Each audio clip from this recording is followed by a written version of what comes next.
ناظرین، پروگرام تسلیس یا توحید کے اس نئے ایپیسوڈ میں میں آپ کی ہوسٹ انمول منیشا آپ کو خوش آمدید کہتی ہوں۔ آج کے اس پروگرام میں تسلیس اور کتاب مقدس کے سلسلے کو ہم جاری رکھتے ہوئے سلاطین کی دونوں کتابوں کی الہیاتی جائزہ لیں گے، اور ہمارے ساتھ موجود ہیں بھائی سلیمان جان۔ بھائی، ہم آپ کو اس شو میں ویلکم کرتے ہیں۔ Thank you. سب سے پہلے میں جاننا چاہوں گی کہ سلاطین کی دونوں کتابوں کے مصنف کون ہیں اور اسے کب تحریر کیا گیا؟ بہت بہت شکریہ۔ سلاطین کی جو دونوں کتابیں، یا جسے ہم صرف سلاطین کی کتاب بھی کہہ سکتے ہیں، یہ اسرائیل کے بادشاہوں کی تاریخ ہے، اور دونوں کتابیں جو ہیں یہ کم و بیش 400 سال کے عرصے کو کور کرتی ہیں، یعنی سلیمان بادشاہ کے تخت پر آنے سے لے کر دونوں جو متحدہ اسرائیلی سلطنت تھی اس کے تقسیم ہونے تک، اور پھر بابل میں قوم کی اسیری، بنی اسرائیل کی اسیری، یہ پورا جو عرصہ ہے اس کتاب میں یا ان دونوں کتب کے اندر بیان کیا گیا ہے۔ تو اس لیے اس کی کوئی تاریخ بیان کرنا بڑا مشکل ہے، کیونکہ یہ ایسی کتاب نہیں ہے کہ جس کو کسی ایک مصنف نے کسی ایک وقت میں بیٹھ کے لکھا ہو، کیونکہ اس کی تاریخ بہت لمبی ہے۔ تو غالباً روایتی طور پر کہا جاتا ہے کہ سیموئیل نبی یا پھر یرمیہ یا پھر عزرا، ان میں سے کسی نے اس کتاب کو مرتب کیا ہے، اور یرمیہ اور عزرا کی جو چناؤ ہے نام کا وہ زیادہ سوٹ کرتا ہے، وہ اس وجہ سے کیونکہ وہ اسیری کے وقت کے قریب یا اسیری کے بعد خداوند کی خدمت کر رہے تھے بنی اسرائیل میں، اور پھر انہوں نے اس تواریخ کو اکٹھا کیا اور اس کو کتاب کی شکل دی۔ اس کے سنِ تصنیف کا اگر ہم اندازہ لگائیں تو 6 صدی قبل از مسیح ہم کہہ سکتے ہیں کہ یہ کتاب اپنی آخر شکل میں آئی، جس طرح اس کو ہم آج پڑھتے ہیں۔ اور اس کے مصنف کا یا کسی ایک شخص کے بارے میں کہنا مشکل ہے، لیکن روایت یہی ہے کہ انبیاء کرام میں سے کسی نے یا بعد میں عزرا فقیہ نے اس کو مرتب کیا ہے۔ اچھا، ہر کتاب کو لکھنے کا کوئی نہ کوئی یقیناً مقصد ہوتا ہے، تو لگتا ایسا ہے کہ ویسے تو بہت ساری ایسی کہانیاں اس میں موجود ہیں جس کو پڑھنے میں انسان اچھا فیل کرتا ہے، لیکن کئی دفعہ کیونکہ تواریخ کی کتابوں میں یہ آتی ہیں تو لوگ اتنا زیادہ اس کو پڑھتے نہیں ہیں، تو آپ کو کیا لگتا ہے کہ جس مصنف نے ان کو تحریر کیا ہے اس کے پیچھے کیا مقصد تھا، کیا تحریک تھی؟ ہاں، یہ سوال زیادہ مناسب ہے، کیونکہ اگر ہم اس بات کا احاطہ کر لیتے ہیں کہ یہ کتاب بنی اسرائیل کی تاریخ کے کس حصے کو بیان کر رہی ہے اور اس کی مرتب کرنے میں کون سے لوگ شامل ہیں، تو اس سے ہمیں کہیں نہ کہیں اس کا الہیاتی پس منظر سمجھنے میں آسانی ہوتی ہے۔ عہد عتیق کے جو علماء ہیں وہ یہ کہتے ہیں کہ جیسے ہم اس کو کہتے ہیں یہ تواریخ کی کتاب ہے، تو وہ یہ کہتے ہیں کہ ڈیوٹرونومسٹک ہسٹری، یعنی کہ ایسی کتاب جو ڈیوٹرونمی یعنی استثنا کی جو کتاب ہے، استثنا کی کتاب آپ کو پیش گوئی کے طور پہ بہت ساری چیزیں بتاتی ہے، یعنی اس کے اندر حضرت موسیٰ کے جو خطبات ہیں بنی اسرائیل کے موعودہ ملک میں جانے سے پہلے، یہ وہ ساری باتیں وہ کر چکے ہیں کہ تمہاری قوم میں بادشاہ آئیں گے، وہ بھٹک جائیں گے، وہ بت پرستی کریں گے، اور تمہاری قوم اسیری میں چلی جائے گی۔ تو یہ جو کتابیں ہیں یہ اس پس منظر میں لکھی ہیں کہ جو موسیٰ نے باتیں یا جو موسیٰ نے ان کو ہدایات دیں یا جو ان کو وارننگ دی، ان کتابوں کو لکھنے کا مقصد یہ ہے کہ تاریخ میں پھر ان کے بادشاہوں نے اس پر عمل نہیں کیا، اور اس کی وجہ سے ان کی ریاست یا ان کی سلطنت نہ صرف تقسیم ہوئی بلکہ بالآخر وہ اسیری میں چلے گئے، وہ غیر قوموں کے ہاتھ پکڑوائے گئے، اور پھر آخر میں صرف اور صرف یہودا کا قبیلہ بچتا ہے۔ تو یہ اس کے لکھنے کا پس منظر ہے۔ اس کا پس منظر تاریخی نہیں ہے، یعنی کہ یہ ہمیں تاریخ نہیں بتا رہے یا شجرہ یا ایک فہرست نہیں بتا رہے کہ بنی اسرائیل میں کتنے بادشاہ ہیں، وہ ہمیں یہ بتا رہے ہیں کہ خدا نے بنی اسرائیل کو مصر سے نکالا اور ان کے ساتھ ایک عہد باندھا، اور اس عہد کی دہرائی یعنی جو استثنا کی کتاب میں ہمیں ملتی ہے، اس میں جو حضرت موسیٰ کی تعلیمات ہیں، کیا بنی اسرائیل قوم بالخصوص ان کے حکمران کیا وہ اس پہ پورے اترتے ہیں یا نہیں؟ اور اس کتاب کا جواب یہی ہے کہ وہ نہیں اترتے، لیکن خدا جو ہے وہ وفادار ہے، خدا جو ہے وہ فیتھفل ہے، خدا اپنا رحم اور اپنا فضل اپنی قوم سے ہٹاتا نہیں۔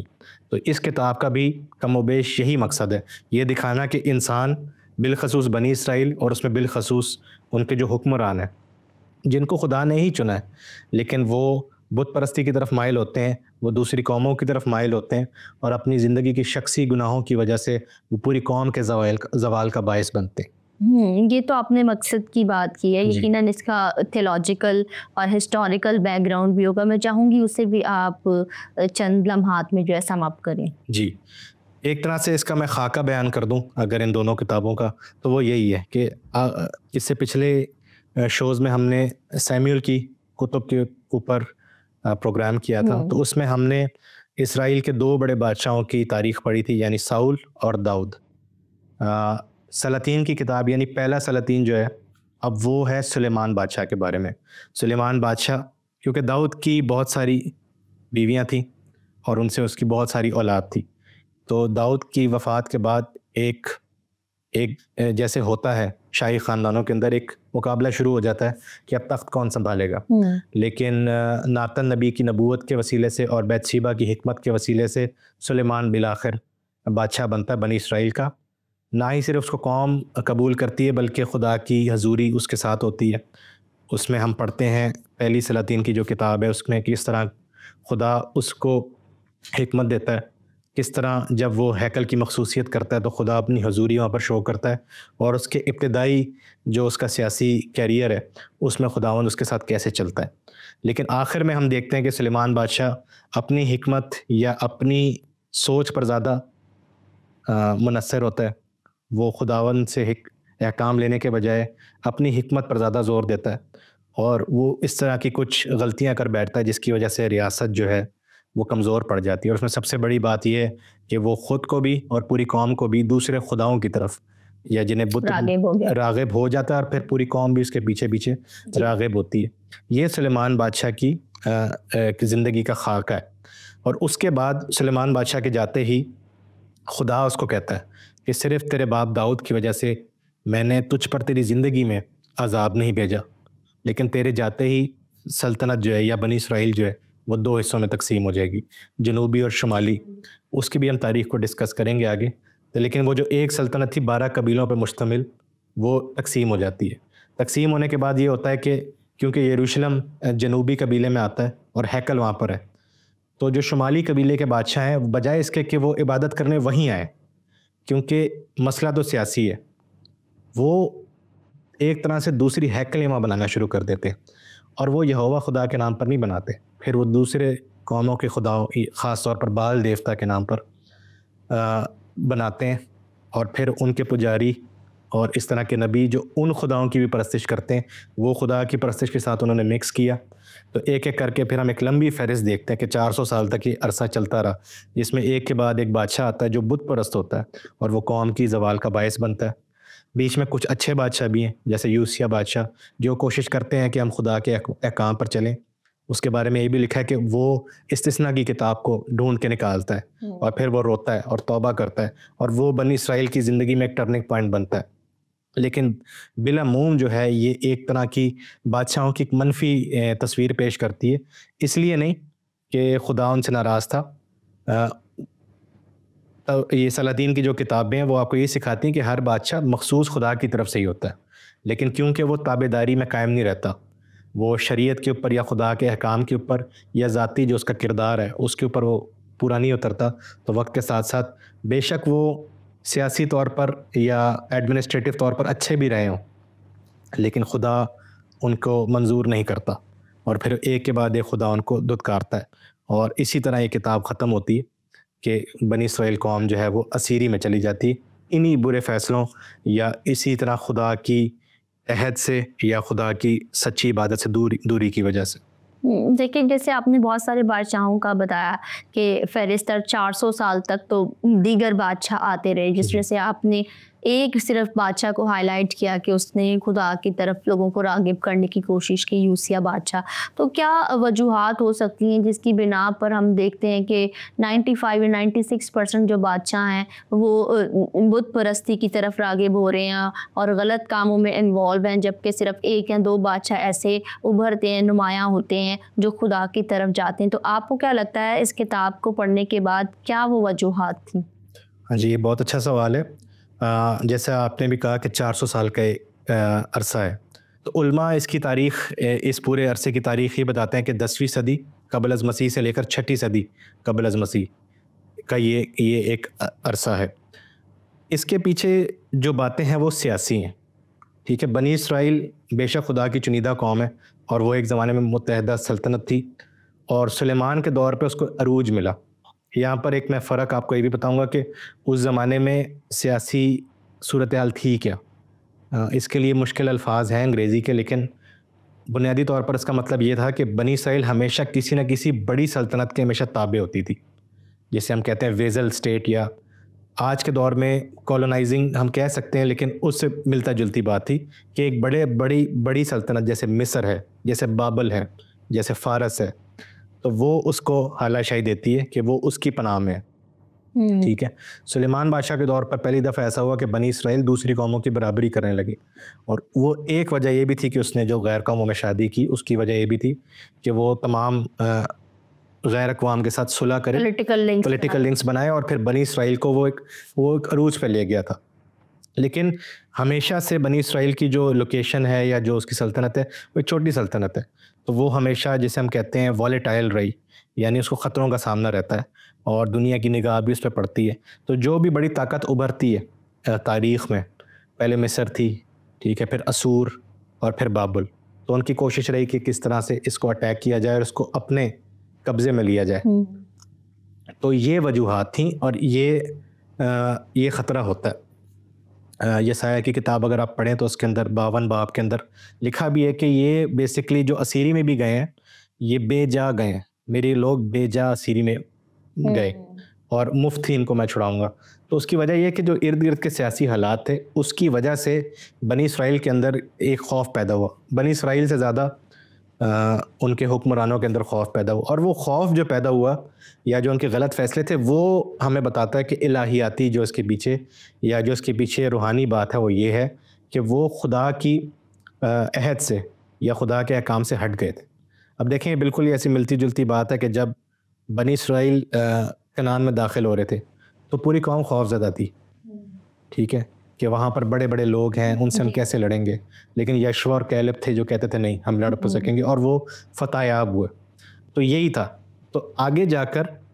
جب بنی اسرائیل کے بادشاہوں کو بڑی بڑی سلطنتیں اپنے سامنے نظر آئیں تو وہ گھبرا گئے. کچھ نے صلح کرنی چاہیے, کچھ نے جنگ کرنی چاہیے, اور کچھ نے ہار مان لی. تو اس طرح سے بنی اسرائیل اپنا جو مقام تھا وہ کھو گئی, اور وہ پھر ایک چھوٹی سی سلطنت اور اس کے بعد بالکل اسیر بن کر, اور پھر آخر میں جب وہ واپس بھی آئے تو ان کی زمین کے اوپر پہلے یونانیوں کا اور بعد میں رومیوں کی حکمرانی تھی. تو یہ بنیادی وجہ ہے. اب اس کے اندر جو بت پرستی کا عنصر ہے وہ میں نے آپ کو پہلے ہی بتایا کہ جب سلطنت کے 2 حصے ہوئے اور ہیکل جو ہے وہ چلی گئی ہے یروشلم کے اندر, یعنی جنوبی سائڈ پہ یہودا کے قبیلے کے اندر, اور باقی جو 10 قبیلے اوپر ہیں وہ انہوں نے پھر یہ نہیں کیا کہ ہم عبادت مشترکہ کریں, انہوں نے اپنی ہیکل اپنے مندر بنائے, اور صرف اس سیاسی کشمکش کی وجہ سے انہوں نے پھر دوسرے خداؤں کی طرف راغب ہونا شروع ہو گئے. اور اس زمانے میں بت پرستی صرف یہ نہیں کہ آپ کسی مجسمے کی وہ کریں, یہ بھی غلط فہمی ہے کہ مجسمے سے مسئلہ نہیں ہے. مسئلہ یہ ہے کہ نظام ہوتا ہے, خدا کا ایک نظام ہے, اسی طرح بال دیوتا کا ایک نظام ہے. تو جب آپ کسی بت کی عبادت کرتے ہیں تو آپ اس کے نظام کو مانتے ہیں. اور بائبل مقدس جو بال دیوتا کے بارے میں جو اس کا کلٹ تھا اس کے بارے میں وہ یہی پیش کرتی ہے کہ یہ اس میں زناکاری ہوتی تھی, پھر اس کے اندر انسانی قربانیاں ہوتی تھیں, اس کے اندر خون خرابہ ہوتا تھا. تو وہ ایک پکچر ایسی ہے کہ یہوہ خدا کا جو مذہب ہے, یہوہ خدا کا جو نظام ہے وہ امن پہ شالوم پر قائم ہے, لیکن یہ دوسرا جو ہے یہ گناہ, شہوت اور ابتری پر قائم ہے. تو وہ جو صرف سیاسی صورتحال کو لے کر بادشاہوں کے جو غلط فیصلے تھے وہ پھر الٹیمیٹلی بت پرستی کی طرف ان کو مائل کرتے ہیں, اور وہ ایک طرح سے یہی کہنا ہے کہ وہ خدا کے جو عہد ہے اس سے وہ دور ہو گئے. آپ یہ بھی عہد شک نہیں ہوتی ہے, بلکہ جو عہد کا صندوق ہے جب آپ سلاطین کی کتاب پڑھتے ہیں تو آپ کو ایسا لگتا ہے بس اب یہ غائب ہو گیا, کوئی ایسا ڈیٹیل نہیں ہمیں دی کہ اب یہاں تھا تو یہاں سے کہاں گیا. سلیمان بادشاہ کے وقت تک یہ عہد کا صندوق بنی اسرائیل قوم کے ساتھ تھا اور یہی ان کی طاقت بھی تھی, لیکن اس کے بعد غائب ہو جاتا. تو ایک طرح سے عہد جو ہے وہ بنی اسرائیل کی طرف سے ایک طرح سے عہد شکنی جو آپ نے لفظ استعمال کیا وہ ہوا ہے. اور بادشاہوں پر زیادہ زور اس لیے بھی دیا جاتا ہے کیونکہ بادشاہ جو ہے وہ خدا کا ممسوح ہوتا ہے, وہ خدا کا ترجمان ہوتا ہے. تو جب وہ گناہ کرتا ہے یا جب وہ عہد شکنی کرتا ہے تو اس کا عذاب جو ہے وہ پوری قوم پر آتا ہے, قوم بھی زیر اثر آتی ہے, اور اس کی وجہ سے پھر جو خدا کی برکات ہیں بنی اسرائیل کے لیے جو دوسری قوموں کے لیے وہ پھر وہ بھی ختم ہو جاتی، اور پھر وہ یہی ہے کہ وہ 400 سال تک پھر اس طرح کا عرصہ چلتا رہتا ہے جو غلامی اسیری کا ہے۔ آپ اس میں یہ دیکھیں کہ ایک طرح سے اس کا موازنہ اس طرح کرے کہ موسیٰ کی عمر 120 سال تھی، لیکن اس کے بعد انہوں نے 400 سال اسیری کے کاٹے ہیں۔ تو اسی طرح سے ساؤل، داؤد اور سلیمان، ان کی جو دور حکومت ہے یہ 120 سال کا ہے، لیکن اس کے بعد 400 سال ابتری کے گزرے ہیں ان کے۔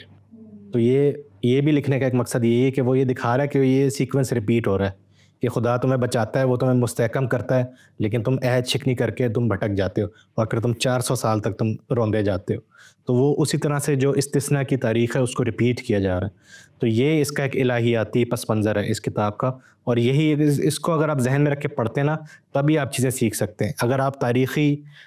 جو ڈیٹیلز ہیں اس میں پھنس جائیں گے تو پھر اس سے جو سبق آموز اس میں باتیں وہ پھر رہ جاتی ہیں۔ بالکل ایسا ہی ہے۔ اچھا، اگر ہم ان دونوں کتابوں کا مطالعہ کریں تو ایک فریز ہے، ایک جملہ ہے جو بار بار ریپیٹ ہوتا ہوا نظر آتا ہے، وہ میں آپ کے سامنے پڑھنا چاہوں گی، پھر سوال کرنا چاہوں گی۔ لکھا ہوتا ہے کہ اسرائیل کے بادشاہوں کی تواریخ کی کتاب میں لکھا ہے، کئی جگہ پہ آگے کویشچن مارک بھی دیا گیا ہے۔ تو میرا یہ سوال ہے آپ سے کہ مصنف کس کتاب کی طرف اشارہ کرتے ہوئے جملہ یا یہ سوال تحریر کرتے ہیں؟ ہاں جی، اور یہ صرف اس میں سلاطین میں نہیں بلکہ جب آپ یشوع کی کتاب بھی پڑھتے ہیں یا قضات کی تو وہاں بھی حوالے ہیں کہ اسرائیل کی جو جنگ کی کتابیں اس کے اندر، تو اس پہ ہم یہ اندازہ لگا سکتے ہیں کہ واقعی میں اسرائیل کے اندر اس طرح کی تواریخ کی کتابیں موجود تھیں جو ان بادشاہوں کی یا ان کی فتوحات کی تاریخ کو بیان کرتی تھیں، جو کہ ہم ایک عام دیکھتے ہیں یہ ٹرینڈ تھا دنیا کے ہر بادشاہ کے پاس کہ وہ اس کو ریکارڈ ضرور کرواتے تھے، کیونکہ اس زمانے میں کوئی میڈیا تو ہوتا نہیں تھا، اخبار تو ہوتے نہیں تھے، تو یہی طریقہ ہوتا تھا کہ مورخ جو تھے وہ واقعات کو لکھتے تھے۔ اب یہ ہے کہ ایک تو یہ کہ وہ تاریخ کے ریکارڈ کے لیے لکھتے تھے، دوسری بات یہ کہ وہ لکھتے ہمیشہ بڑھا چڑھا کے تھے، کیونکہ اسے ہم شاہی تاریخ کہتے ہیں۔ اس میں کبھی یہ نہیں ہوتا کہ بادشاہ ہار گیا یا کچھ کیا، اگر وہ 100 بندوں سے جنگ لڑ کے جیتا تھا تو وہ لکھتے تھے 1000 سے جیتے ہیں، یا بالکل ہم نے نیست و نابود کر دیا، حالانکہ اصل میں شاید بال بچے ہوں جنگ کے دوران۔ تو اس طرح کی کتابیں باقی قوموں میں بھی تھیں، تو بنی اسرائیل کے اندر بھی ہوں گی، کیونکہ اس طرح کی آیتیں لکھی ہوئی ہیں کہ تواریخ کی کتاب یا غزووں کی یا جنگ کی کتابیں، ان کتابوں کا ہمیں ریکارڈ نہیں ملتا۔ پہلی بات تو یہ الگ بات ہے کہ جو آثار قدیمہ ہے اس کے اندر آپ کو اس طرح کی پتھر کی تختیاں مل جاتی ہیں جہاں پر ہاؤس آف ڈیوڈ یعنی داؤد کا گھرانہ اور بنی اسرائیل کے کچھ بادشاہوں کی آپ کو تاریخ مل جاتی۔ میں نے آپ کو جیسے پہلے بتایا کہ یہ جو سلاطین کی کتاب ہے نا، یہ پھر یہ تاریخ کی کتاب نہیں ہے۔ اب یہ وہی باتیں ہیں جو ان تاریخ کی کتابوں میں لکھی ہیں، وہی نام ہیں، وہی واقعات ہیں، لیکن اب ان کو الہیاتی طور پر یا پھر سبق آموز طریقے سے پیش کیا گیا۔ اس کو آپ یوں سمجھ لیں کہ یہ صرف تاریخ نہیں ہے کہ ہمیں یہ بتانا کہ 400 سال کے عرصے میں ہوا کیا، وہ کیوں ہوا اور اس کے اثرات کیا تھے۔ تو یہ اس لیے یہ کتاب خدا کے الہام سے لکھی گئی، یا یہ کتاب جو ہے وہ بائبل میں شامل ہے بنسبت وہ دوسری تاریخ کی کتابیں، کیونکہ وہ ہمیں صرف حقائق یا تاریخ کی ڈیٹیلز بتا رہی ہیں جس سے ہم نے کچھ نہیں سیکھنا۔ ٹھیک ہے، اس کتاب سے ہم یہ سیکھتے ہیں کہ فتوحات اپنی جگہ، لیکن ان بادشاہوں کا ایمان کیا تھا، ان بادشاہوں کا کردار کیا تھا، اور آج بطور مسیحی جب ہم بائبل کو پڑھتے ہیں تو پھر ہم اس سے کیا سیکھ سکتے ہیں۔ تو اس لیے اس کے اوپر ایک علمی گفتگو تو ہو سکتی ہے کہ یہ کتابیں کون سی تھی، کہاں ہیں، لیکن یہ قارئین کے لیے یا جو عام مسیحی ہیں ان کے لیے اتنی زیادہ فائدہ مند نہیں ہے، کیونکہ ہم نے تاریخ کو نہیں پڑھنا بلکہ ہم نے اس سے سبق لینا ہے، اور بائبل مقدس تاریخ کو نہیں بیان کرتی بلکہ اس پہ ایک الہیاتی پس منظر دیتی۔ اور یہ میں ایک اور لفظ استعمال کرنا چاہوں گا کہ یہ کتابیں جو ہیں یہ غالباً یہ بادی النظر لکھی گئی ہیں، یعنی کہ اسیری کے واقعے کے بعد جب بنی اسرائیل صرف یہودا کا قبیلہ جب بچا ہے تو یہ اس پس منظر سے لکھی گئی ہیں، یہ جان کر کہ خدا کی یہی مرضی تھی کہ ہماری تاریخ ہمیں یہاں تک لائے گی۔ تو اس لیے آپ یہ دیکھتے ہیں کہ تمام قبیلوں سے زیادہ یہودا کے قبیلے کو شروع سے ہی پرومیننٹ کیا گیا ہے۔ وہ اس لیے پرومیننٹ نہیں کیا گیا کیونکہ وہ پہلے سے پرومیننٹ تھا، بلکہ تاریخی طور پر کیونکہ وہی قبیلہ اینڈ میں بچتا ہے تو اب سروائیو کرتا ہے، تو وہ اس کو خدا کی مرضی سمجھتے ہیں، اور پھر وہ اپنی تاریخ پہ جب ریفلیکٹ کرتے ہیں تو کہتے ہیں ہاں یہی خدا کی مرضی تھی۔ پھر وہ یہ سیاسی باتوں پر اتنا غور نہیں کرتے، وہ کہتے ہیں ہماری طرف سے کیا کوتاہی ہوئی، تو ہماری طرف سے یہ کوتاہی ہوئی کہ ہم نے زندہ خدا کی عبادت چھوڑ دی، ہم بتوں کی طرف گئے، ہم نے غیر قوموں میں شادیاں کی اور ہم نے خدا کی جو شریعت میں پاکیزگی کے جو احکام تھے ان کو ہم نے توڑا ہے. تو اس لیے آپ یہ دیکھتے ہیں کہ جب مسیح آتے ہیں پہلی صدی میں تو تب یہودیوں کے بیچ میں ایسے گروہ موجود ہوتے ہیں جو یہ بہت زیادہ اس پہ زور دیتے ہیں پاکیزگی کے اوپر اور دوسری قوموں سے دور رہنے کے مطابق اور دوسری قوموں میں شادیوں کے مطابق. جیسے عزرا اور نہمیہ بھی تھے, وہ اس معاملے میں بہت زیادہ سنجیدہ تھے. تو وہ یہ جو کتابیں ہیں یہ لکھی بھی اسی پس منظر سے گئی ہیں اور اس کو آج ہمیں پڑھنا بھی اسی پس منظر سے چاہیے. بجائے اس کے کہ آپ یہ پڑھیں اس کو تاریخ کی طرح, آپ اس کو پڑھیں کہ خدا کس طرح سے بنی اسرائیل کو ان کی تمام تر کیا کہیں گے اس کو ڈس اوبیڈینس کے نافرمانی یا عہد شکنی کے باوجود خدا کس طرح اپنی وفاداری یا اپنے عہد کی وسیلے ان کو یہاں تک لایا یہودا کے قبیلے تک, اور پھر مسیحی ہوتے ہوئے ہم یہ دیکھتے ہیں کہ اسی یہودا کے قبیلے سے ہی مسیح آتا ہے جو دنیا کا نجات دہندہ ہے. تو یہ ہم اس سے سیکھتے ہیں. اس لیے ہمیں ان تاریخی کتابوں میں دلچسپی نہیں ہے بطور ایماندار, بطور کسی عالم کو ہو سکتی, لیکن یہ ہمارے لیے اتنی زیادہ کوئی غور طلب بات نہیں ہے. بالکل.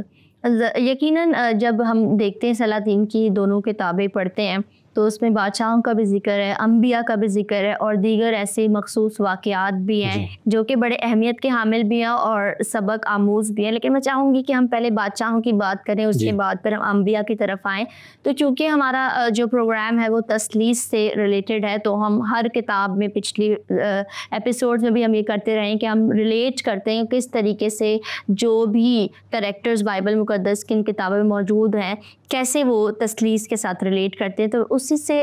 متعلق میں آپ سے ایک سوال کرنا چاہوں گی کہ داؤد بادشاہ اور سلیمان بادشاہ اور خدا کے درمیان جو تعلق ہے وہ تثلیث کے اندر باپ اور بیٹے کے تعلق میں کیسے ظاہر کرتا ہے. مطلب جو داؤد اور سلیمان کا باپ اور بیٹے کا ریلیشن شپ تھا وہ خدا باپ اور خدا بیٹے کے ریلیشن شپ کو کیسے جو ہے وہ اس کو ریلیٹ کر سکتے ہیں ہم.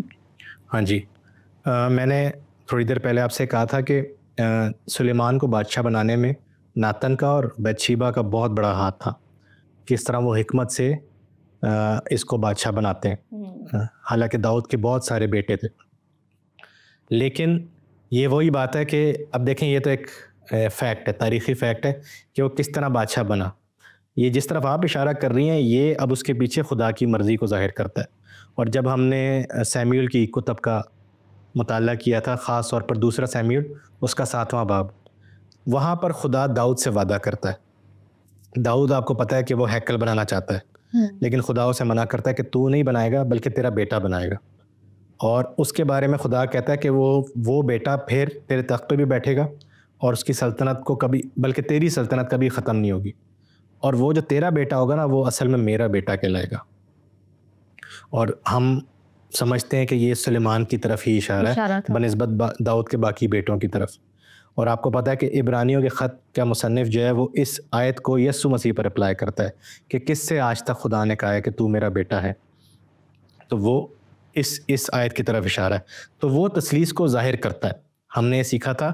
کہ اس سے پہلے کہ نقایا کا کاؤنسل آتا ہے, اس سے پہلے کہ تھیولوجی, کرسچن تھیولوجی وجود میں آتی, یہ پرانے نامے کی یہ والی جو باتیں ہیں کہ خدا ایک داؤد کے بیٹے کو کہہ رہا ہے کہ وہ تیرا نہیں وہ میرا بیٹا کہلائے گا اور اسی طرح اس کی سلطنت ابد تک قائم رہے گی. تو ہم اسے ایک مسیحائی پیشن گوئی کے طور پر دیکھتے ہیں اور یہ تثلیث کے اندر باپ اور بیٹے کے رشتے کو ظاہر کرتا ہے. اور دنیا کے اندر پھر وہ بادشاہ جو خدا کا نمائندہ ہوتا ہے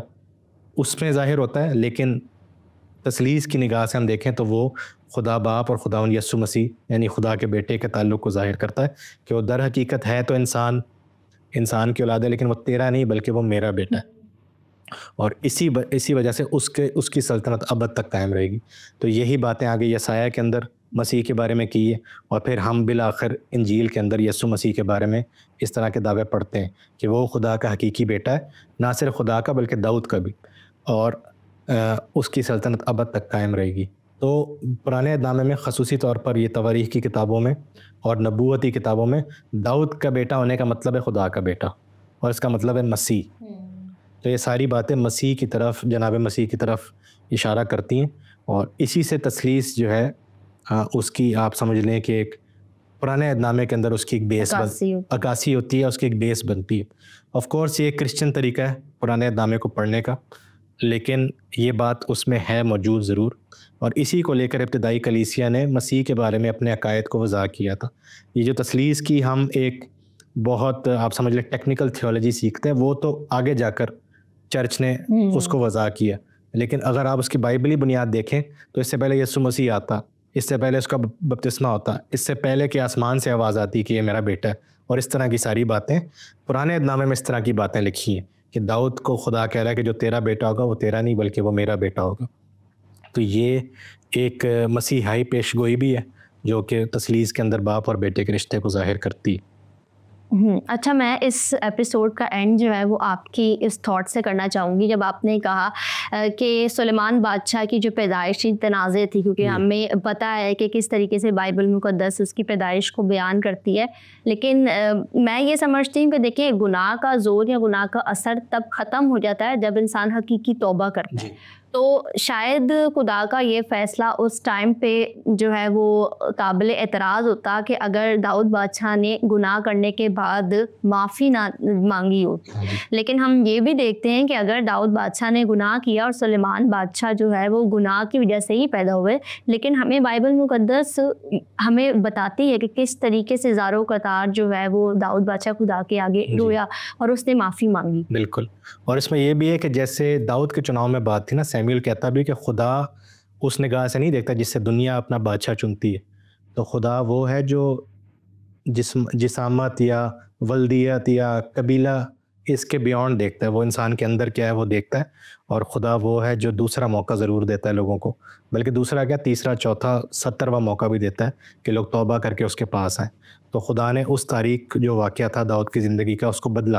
اور اس کے بیٹے کو ایک کامیاب بادشاہ بنایا جو کہ ہیکل بھی بناتا ہے، اور اس پہ خدا کی منظوری بھی ہے کیونکہ وہ خدا ہیکل کو مخصوص بھی کرتا ہے۔ تو بہت سوال اور بھی ہیں جو ہم اگلے ایپیسوڈ میں کریں گے۔ ان تمام تر جوابات کے لیے تھینک یو ویری مچ۔ جی ناظرین، سلاطین کی کتاب سے سوالوں کا سلسلہ جاری رہے گا۔ ہمیں اور ہماری ٹیم کو اپنی دعاؤں میں یاد رکھیے۔ بہت شکریہ۔